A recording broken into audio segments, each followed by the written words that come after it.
Perkenalkan, saya Yoyo Iksan, saya co-founder dari usaha mainan edukatif Omocha Toys.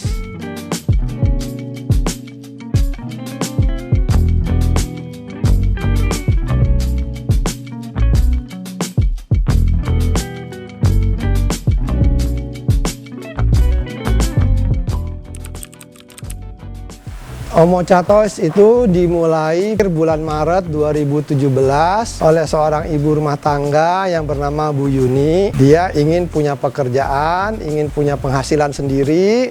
Kemudian dia mencoba peruntungannya di macam-macam. Pertama, mulai dari menjahit di kain flanel itu yang dipakai magnet, ditempel di kulkas.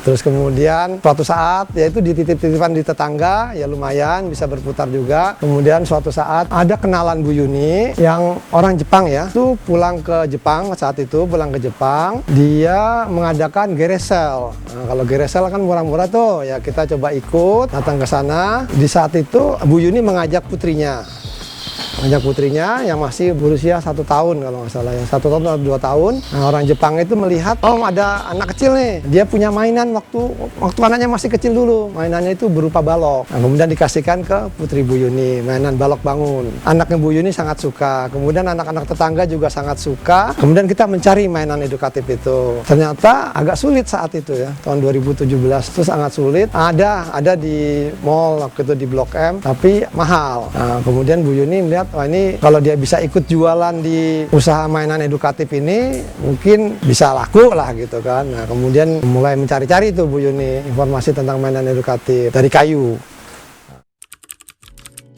Tidak jadi, memang tidak berpikir macam-macam, dicoba aja gitu loh, dicoba aja. Ya kemudian ya sambil kita tahu bahwa kita kan sebenarnya belajar tentang usaha, bahwa kalau kita nanti mungkin perencanaan itu penting, ini target penting, tapi kalau kita ya seperti Pak Khairul Tanjung juga ngomong ya, kalau kita terlalu berkutat pada rencana terus, mau usaha ini itu, nanti malah yang kita dapat hanya rencana gitu kan. Kalau dalam bahasa Jepangnya itu ada namanya peribahasa Toranu tanuki no kawazangyo. Apa tuh Pak artinya Pak? Toranu itu tidak diambil ya, tidak terambil, belum terambil. Tanuki itu nama binatang, kawa itu adalah kulit binatang. Zangyo itu dihitung-hitung. Menghitung keuntungan kulit binatang yang belum tertangkap. Betul. Jadi binatangnya belum tertangkap, tapi kita sudah menghitung-hitung nih keuntungan. Belum aja ketangkap gitu kan. Jadi kadang-kadang ada orang yang berhitung ini usaha ini begini. Itu banyak ini.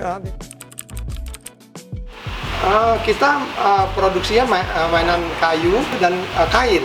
Kita juga punya boneka alat peraga. Kami normatif ya, tidak ada. Yang penting itu kita kalau cara khusus itu ya, tadi kami itu berusaha semaksimal mungkin memberikan pelayanan. Termasuk contoh misalnya kami buka semua informasi yang ada di kami sedapat mungkin ya, kita transparan.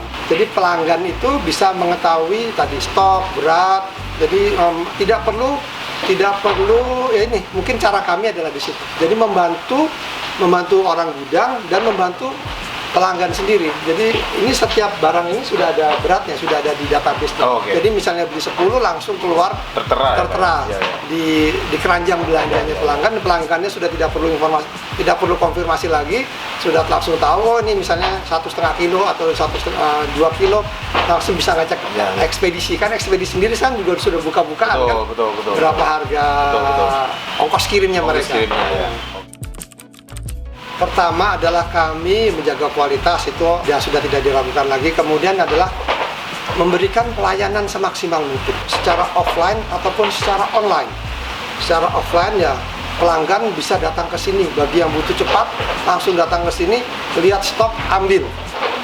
Ada di testimoni pelanggan kita datang, dia lagi butuh cepat, langsung cek stok barang ada, udah langsung dia punya budget sekian, jadi dia bisa langsung menyediakan produk yang diinginkan. Itu salah satu mungkin pelayanan. Jadi kualitas? Ya, pasti masih banyak UMKM kita yang belum tahu bagaimana memasarkan produknya secara digital ya. Dan ini kan peluang usaha e-commerce ini masih besar sekali gitu loh. Masih besar sekali. Ya, saya berharap ya bisa belajar yuk ini juga bisa ikut memasarkan produk Omoja.